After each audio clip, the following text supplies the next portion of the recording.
ওজন কিভাবে বাড়ানো যায় সেটা অনেকেই জানতে চেয়েছেন। আজকের ভিডিওতে একদম ভেঙে ভেঙে বলবো ওজন বাড়াতে সকাল, দুপুর, রাতে কি খাবেন, কোন ধরনের ব্যায়াম করবেন, আর তারপর বলবো খুবই গুরুত্বপূর্ণ কিছু সতর্কতা, যেমন কিছু রোগের কারণে ওজন কম থাকতে পারে এবং সেই ক্ষেত্রে ডাক্তার দেখানো প্রয়োজন। প্রথমেই চলে আসি সকালের নাস্তায়। ওজন বাড়ানোর জন্য সকালের নাস্তায় যে খাবারগুলো যুক্ত করতে পারেন তার মধ্যে রয়েছে দুধ, কলা, ডিম ও খেজুর। শুরুতেই দুধ নিয়ে বলি। আমাদের শরীরে যত ধরনের পুষ্টি দরকার তার প্রায় সবগুলোই দুধে পাওয়া যায়। প্রচুর ক্যালসিয়াম আছে যা আমাদের হাড়গোড় মজবুত রাখতে সাহায্য করে, ভিটামিন B12 আছে যা আমাদের রক্ত তৈরিতে সাহায্য করে। আর দুধের একটা বড় সুবিধা হলো অন্যান্য খাবারের সাথে খুব সহজেই এক গ্লাস দুধ খেয়ে নেওয়া যায়। এটা আপনাকে ওজন বাড়াতে খুব ভালো সাহায্য করবে। তারপর বলেছি কলা। কলায় ভিটামিন B6 আছে, রোগ প্রতিরোধ ক্ষমতায় সাহায্য করে, ভালো পরিমাণে ফাইবার আছে যা আমাদের হজমে সাহায্য করে, হার্টের রোগের ঝুঁকি কমানোর সাথেও একটা সম্পর্ক আছে। আবার কলা খুব সহজলভ্য, বাজারে সবসময়ই পাওয়া যায়, খাওয়ার আগে কাটাকাটির কোনো ঝামেলা নাই, তাই সকালবেলাতেই একটা বা দুইটা কলা খেয়ে ফেলতে পারেন। এরপর হচ্ছে ডিম। ডিমকে অনেকে বলে প্রকৃতির মাল্টিভিটামিন। এতে ভিটামিন A আছে যা আমাদের চোখের স্বাস্থ্য ভালো রাখে, ভিটামিন B2 আছে যা আমাদের ত্বককে ভালো রাখে, জিঙ্ক আছে যা আমাদের রোগ প্রতিরোধ ক্ষমতায় খুব গুরুত্বপূর্ণ। এমন আরো অনেক ভিটামিন মিনারেলে সমৃদ্ধ হলো ডিম। পাওয়া যায় অল্প দামে আর প্রায় সব খাবারের সাথেই খাওয়া যায়, তাই সকাল সকাল নাস্তার সাথে ডিম সিদ্ধ খেয়ে নিতে পারেন। এটা আপনার ওজন বাড়াতে ভালো সাহায্য করবে। ডিম ভাজির কথা বলছি না, কারণ অস্বাস্থ্যকর তেল দিয়ে ভাজলে সেটা আবার শরীরের জন্য ক্ষতিকর হতে পারে। তারপর আসি খেজুরে। এটা একটা অসাধারণ ফল। ক্যালসিয়াম, ম্যাগনেসিয়াম আছে যা হাড়ের স্বাস্থ্য ভালো রাখে, আয়রন আর ফলিক অ্যাসিড আছে যা রক্ত তৈরিতে সাহায্য করে, ফাইবার আছে যার উপকারিতা একটু আগে বলেছি। মোট কথা, খেজুরের পুষ্টিগুণ অসাধারণ। সকালবেলাতেই কয়েকটা খেজুর খেয়ে নিলে শরীর, স্বাস্থ্য দুইটারই উপকার হবে।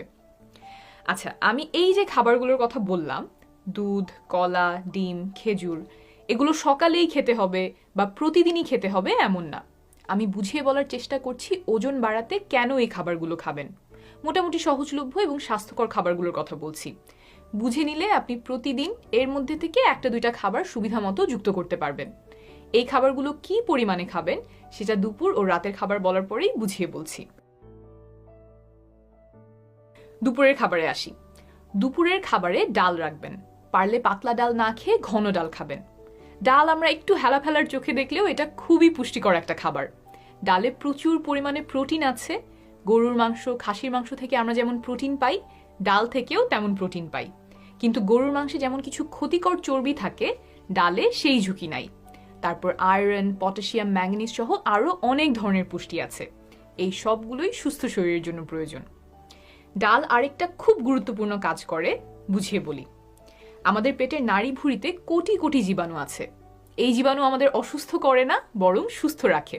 এরা রোগ প্রতিরোধ ক্ষমতা, ভিটামিন তৈরি থেকে শুরু করে শরীরের নানা গুরুত্বপূর্ণ কাজে অংশ নেয়। এই জীবাণুগুলোকে সুস্থ রাখার জন্য, উপকারী জীবাণু বাঁচিয়ে রাখার জন্য বিশেষ কিছু খাবার আছে। এগুলোকে বলা হয় প্রিবায়োটিক খাবার। ডাল হলো এক প্রকারের প্রিবায়োটিক খাবার। ডালের নির্দিষ্ট কিছু উপাদান আমাদের পেটের নাড়িভুঁড়ির এই উপকারী জীবাণুগুলোর খাদ্য, তাদেরকে সুস্থ রাখতে সাহায্য করে। তাই প্রতিদিনের খাবারে ডাল রাখতে পারেন। আর আগে যে কলার কথা বলেছি, সেটাও এক ধরনের প্রিবায়োটিক খাবার, অর্থাৎ উপকারী জীবাণুর খাদ্য। তারপর দুপুরের খাবার শেষে আপনারা এক বাটি টক দই খেতে পারেন। টক দই দুধ দিয়ে বানানো, তাই দুধের পুষ্টি তো পাবেনই, সাথে আরও কিছু বোনাস আছে। টক দইতে অনেক উপকারী জীবাণু থাকে। একটু আগে যে নাড়িভুঁড়িতে জীবাণুর কথা বললাম, টক দই খেলে আপনি সেগুলোর সাথে আরো নতুন করে অনেকগুলো উপকারী জীবাণু যোগ করতে পারেন। অর্থাৎ বাইরে থেকে আপনি ভালো জীবাণু পেটের ভেতর ঢোকাচ্ছেন। এগুলো পরে ক্ষতিকর জীবাণু থেকে আপনাকে সুরক্ষা দিবে। অনেকে বলতে পারেন, মিষ্টি দইও তো তাহলে খাওয়া যায়। মিষ্টি দইতেও উপকারী জীবাণু আছে, তবে মিষ্টি দইতে সাধারণত অনেক পরিমাণে চিনি দেয়া থাকে। অনেক চিনি, অস্বাস্থ্যকর তেল বা চর্বিযুক্ত খাবার এড়িয়ে চলার চেষ্টা করবেন। সেগুলো বেশি খেলে শরীরে চর্বি বেড়ে ওজন বাড়তে পারে। তাই আমার পরামর্শ হবে, দইয়ের উপকারিতা পেতে চাইলে টক দইটাই খাওয়া। মিষ্টি দই কখনোই খাওয়া যাবে না তা না, কখনো ইচ্ছে হলে পরিমিত পরিমাণে খেলেন, তবে নিয়মিত খাবেন না। তারপর দুপুরের খাবারে মুরগির মাংস রাখতে পারেন। সাধারণত যদি আপনি এক টুকরা খান, এখন 2 টুকরা করে খাওয়ার চেষ্টা করেন। আপনাকে অনেকে গরুর মাংস, খাসির মাংস বেশি করে খাওয়ার কথা বলতে পারে। গরুর মাংস, খাসির মাংস খেয়ে ওজন বাড়ানো সম্ভব, তবে আমি এগুলো নিয়মিত খাওয়ার পরামর্শ দিব না। এগুলোর সাথে নানা ধরনের স্বাস্থ্য ঝুঁকি আছে, তাই ওজন বাড়ানোর সময়ও এগুলো পরিমিত পরিমাণে খাওয়াই ভালো। গরুর মাংস, খাসির মাংস থেকে যে প্রোটিন আসতো, মুরগির মাংস, ডিম, ডাল থেকে আপনি তা অনায়াসেই পেয়ে যাবেন। এখন আসি রাতের খাবারে। দুপুরে যে খাবারগুলোর কথা বললাম সেটা রাতের জন্যও প্রযোজ্য। দুপুরে ব্যস্ততা বা বাসার বাইরে থাকার কারণে যদি কিছু মিস হয়ে যায়, তার রাতের খাবারে যোগ করার একটা সুযোগ থাকে। এবার আসি কিছু নাস্তার আইটেমে। ওজন বাড়ানোর সময় একটা খুব ভালো নাস্তা হচ্ছে বাদাম। যে কোনো ধরনের বাদাম খেতে পারেন, চীনা বাদাম, কাঠবাদাম, কাজু বাদাম, পেস্তা বাদাম, যেইটা আপনার জন্য সুবিধা হয়। বাদামে স্বাস্থ্যকর ফ্যাট আছে, অনেক ধরনের মিনারেল, ভিটামিন, ফাইবার আছে। এটাও একটা প্রিবায়োটিক খাবার, অর্থাৎ পেটের নাড়িভুঁড়িতে উপকারী জীবাণুকে সুস্থ রাখে। তাই ওজন বাড়ানোর জন্য নাস্তায় কয়েকটা বাদাম খেতে পারেন। দুপুরে রাতে খাবারের পরেও খেতে পারেন। কেনার সময় খেয়াল রাখবেন এটাতে যাতে অন্য কিছু মেশানো না থাকে, যেমন চিনি, লবণ ইত্যাদি। বিশেষ করে যারা দেশের বাইরে থাকেন তারা এটা খেয়াল রাখবেন, কারণ বাজারে অনেক ধরনের চিনি, লবণ মেশানো বাদাম প্যাকেটে কিনতে পাওয়া যায়। তারপর নাস্তার জন্য বাদামের সাথে কিশমিশ মিশিয়ে খেতে পারেন। কিশমিশ যেহেতু আঙুর ফল শুকিয়ে বানানো হয়, অল্প পরিমাণ কিশমিশেই অনেক ভিটামিন আর মিনারেল থাকে। তবে কিশমিশ খেলে কারো কারো দাঁতের সমস্যা দেখা দিতে পারে, সেটা ঠেকাতে কিশমিশ খালি খালি না খেয়ে বাদাম বা টক দইয়ের সাথে মিশিয়ে খাবেন। কিশমিশ খাবারে যোগ করতে পারলে ওজন বাড়াতে সেটাও অনেক সহায়তা করবে। ওজন বাড়ানোর আরেকটা উপায় হলো খাবারের সাথে বিভিন্ন ধরনের বীজ যুক্ত করা। যাদের সুযোগ আছে তারা মিষ্টি কুমড়ার বিচি, সূর্যমুখীর বিচি, তিসির বীজ, তিলের বীজ ভাত বা তরকারির উপর হালকা ছিটিয়ে খেতে পারেন। এক একটা বীজ নানা ধরনের পুষ্টি বহন করে। তারপর ফলের মধ্যে আভোকাডো খেতে পারেন সুযোগ থাকলে, এতে স্বাস্থ্যকর ফ্যাট আছে। দেশে এই ফলটা সহজে পাওয়া যায় না, পেলেও অনেক দাম।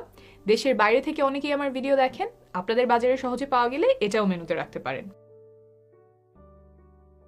অনেকেই ওজন বাড়ানোর জন্য সাগুদানা বা কাস্টার্ড পুডিং খাওয়ার কথা বলেন। এগুলো খেয়ে ওজন বাড়ানো সম্ভব, তবে আমি এগুলোর পরামর্শ দেই না। কেন দেই না? প্রথমে আসি সাগুতে। সাগু প্রায় পুরোটাই শর্করা, অর্থাৎ শুধুমাত্র এক ধরনের পুষ্টি উপাদান বেশি পরিমাণে থাকে। 100 গ্রাম সাগুদানায় প্রোটিন আর ফ্যাটের পরিমাণ 1 গ্রামের থেকেও কম থাকে, আর ভিটামিন মিনারেল থাকে খুব অল্প। তাই এটা খুব পুষ্টিকর একটা খাবার না। এটা নিয়মিত খেলে ওজন বাড়তে পারে, তবে পুষ্টির ঘাটতি থেকে যাওয়ার একটা সম্ভাবনা থাকে। তার চেয়ে বরং যে খাবারে ওজন বাড়ে আর পুষ্টিও অনেক, সেগুলো খেয়ে ওজন বাড়ানো শ্রেয়। তারপর আসি কাস্টার্ড পুডিংয়ে। এগুলোতেও সাধারণত অনেক পরিমাণে চিনি দেয়া থাকে। একটু আগে মিষ্টি দই নিয়ে যা বললাম, এখানেও তাই। অতিরিক্ত চিনি বা তেল চর্বিযুক্ত খাবার যা আমাদের স্বাস্থ্যের জন্য ক্ষতিকর, সেটা ওজন বাড়ানোর সময়ও এড়িয়ে চলা ভালো। না হলে শরীরে চর্বি জমে ওজন বাড়ার সম্ভাবনা থাকে। আপনি যদি চিনি ছাড়া শুধু ডিম, দুধ, ফলমূল দিয়ে কাস্টার্ড বা পুডিং বানিয়ে খেতে চান, সেটা খেতেই পারেন। তাহলে 3 বেলার খাবার ও নাস্তার কথা বললাম, এখন বলছি এই খাবারগুলো কি পরিমাণে খাবেন। আমি অনেকগুলো খাবারের কথা বলেছি, এর মধ্যে সবার সবকিছু ভালো লাগবে তা না। বাসায় কোনো বেলায় একটা থাকবে তো আরেকটা থাকবে না। আমি দেখিয়ে দিচ্ছি কোন খাবারের কতটুকু পরিমাণে কত ক্যালোরি থাকে।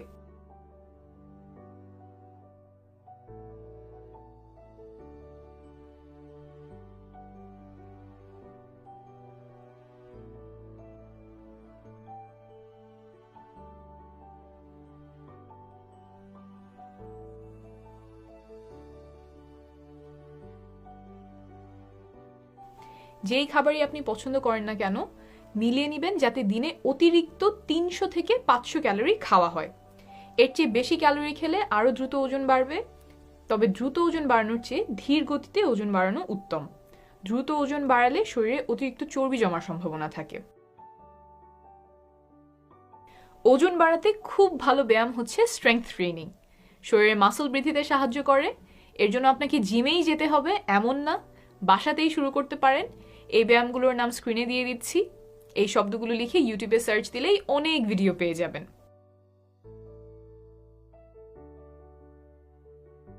অনেকে ভাবতে পারেন যে ব্যায়াম করলে তো শরীরের শক্তি খরচ হয়ে যাচ্ছে, ক্যালোরি বার্ন হয়ে যাচ্ছে, তাই ওজন বাড়ানোর সময় বোধহয় ব্যায়াম করার দরকার নাই। এমন চিন্তা পোষণ করবেন না। ওজন বাড়ানোর সময়ও আপনি নিয়মিত ব্যায়াম করবেন, তাহলে অতিরিক্ত ক্যালোরি খাওয়ার ফলে শরীরে শুধু চর্বি জমার সম্ভাবনা কমবে। কতক্ষণ ব্যায়াম করবেন? একজন প্রাপ্তবয়স্ক মানুষের সুস্থ থাকার জন্য সপ্তাহে অন্তত 2.5 ঘন্টা ব্যায়াম করা প্রয়োজন। ব্যায়াম করার অভ্যাস একদমই না থাকলে অল্প অল্প করে শুরু করবেন, তবে এটা খুবই গুরুত্বপূর্ণ। ওজন বাড়ানোর জন্য খাবারে পরিবর্তন আনার পাশাপাশি অবশ্যই ব্যায়াম করবেন। এবার আসি সতর্কতায়। এটা একটু মনোযোগ দিয়ে শুনবেন। প্রথম সতর্কতা হলো আপনার ওজন বাড়ানো দরকার কিনা সেটা বোঝা। যাদের ওজন স্বাভাবিকের চেয়ে কম তাদের ওজন বাড়িয়ে স্বাভাবিকে আনা প্রয়োজন, কারণ অল্প ওজনে নানাবিধ স্বাস্থ্য সমস্যা হতে পারে, যেমন রোগ প্রতিরোধ ক্ষমতা দুর্বল হওয়া, অপুষ্টিতে ভোগা, সারাক্ষণ ক্লান্ত লাগা, মেয়েদের মাসিক বন্ধ হয়ে যাওয়া ইত্যাদি। 2, কিছু রোগের কারণে ওজন কম হতে পারে, সেই ক্ষেত্রে চিকিৎসা প্রয়োজন। এসব রোগ কি কি?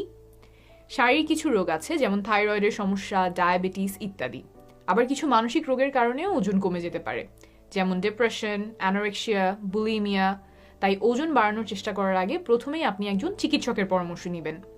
শারীরিক বা মানসিক কোনো অসুস্থতার কারণে আপনার ওজন কম কিনা সেটা তিনি খতিয়ে দেখতে পারবেন। আবার যদি মনে হয় কোনো সমস্যার কারণে খেতে পারছেন না ঠিক মতো, যেমন মুখে অরুচি, মুখে ঘা, খাওয়ার পরে পেটে অস্বস্তি হওয়া, পেট ফাঁপা লাগা, ব্যথা করা, খাবার গিলতে কষ্ট হওয়া, মনে হয় খাবার গলায় আটকে থাকে, খাবার গিলতে ব্যথা করা, অল্প খাবার খেয়ে পেট ভরে গেছে এমন মনে হওয়া, খুব ক্লান্ত লাগা, কিছুদিন পর পর অসুস্থ হয়ে পড়া, পায়খানার অভ্যাসে পরিবর্তন আসা, যেমন মনে হয় আগের চেয়ে বেশি বার করে যাওয়া লাগছে, এমন সমস্যা দেখা দিলে অবশ্যই একজন চিকিৎসকের পরামর্শ নেবেন।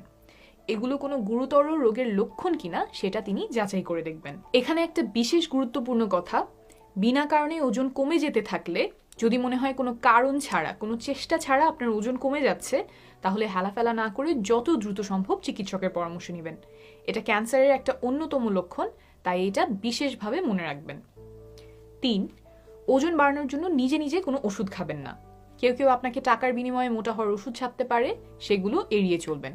পারলে একজন ডায়েটিশিয়ানের সাথে পরামর্শ করে নেবেন। 4, খাবারের পরিমাণ আর ধরনের পরিবর্তন আনলে অনেক সময় গ্যাসের সমস্যা দেখা দিতে পারে। খাবারের পরিবর্তনগুলো আস্তে আস্তে আনবেন। যেসব খাবারে ফাইবার আছে, যেমন ফলমূল, ডাল, বাদাম, শাকসবজি, এগুলোর পরিমাণ বাড়ানোর সাথে সাথে পানি আর পানি জাতীয় খাবারের পরিমাণ বাড়াবেন। তারপরও যে খাবারগুলোতে মনে হচ্ছে গ্যাসের সমস্যা দেখা দিচ্ছে, সেগুলো এড়িয়ে চলবেন। আপনার সুস্বাস্থ্য কামনা করছি, শীঘ্রই আবার দেখা হবে। ওজন কিভাবে বাড়ানো যায় সেটা অনেকে